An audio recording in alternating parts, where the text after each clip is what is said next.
Jai Hind. Welcome to GS Nexus Current Affairs series. In today's session, we are going to talk about India and South Korea set $50 billion trade target by 2030. So let's first know the news. India and South Korea have taken a major step forward in strengthening their economic and strategic partnership.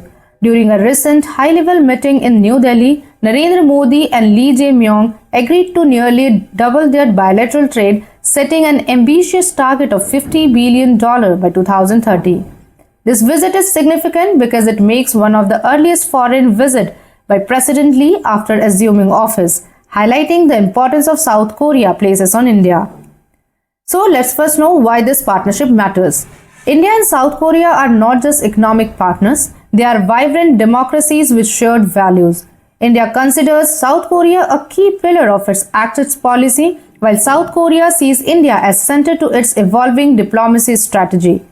Their relationship is rooted in historical ties, mutual trust, and growing economic interest. So, let's see key outcomes of the meeting. Both countries unveiled a joint strategic vision of 2026-30, which will guide their partnership over the next 5 years.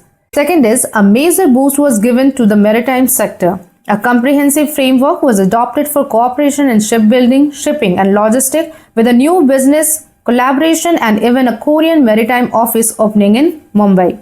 Next is focus on sustainability and energy security. The two nations also signed agreements on sustainability and climate cooperation, addressing global challenges like climate change and maritime security.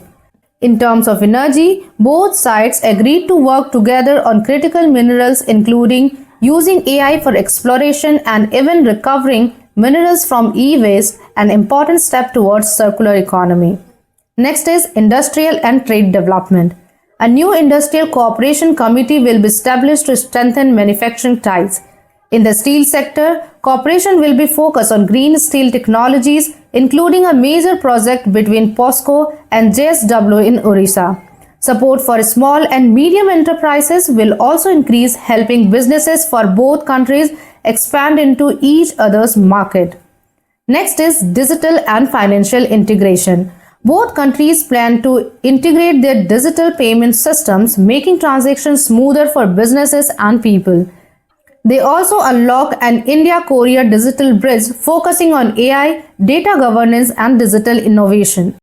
Importantly, negotiations to upgrade the Comprehensive Economic Partnership Agreement will resume, aiming to unlock the full potential of bilateral trade, especially in digital and green sectors. Overall, this partnership signals a future-focused alliance combining trade, technology, sustainability, and strategic cooperation. If achieved, the $50 billion trade target by 2030 will not just boost both economies but also strengthen Asia's role in global economic order. That's all for today. For more such videos, stay tuned with GS Nexus.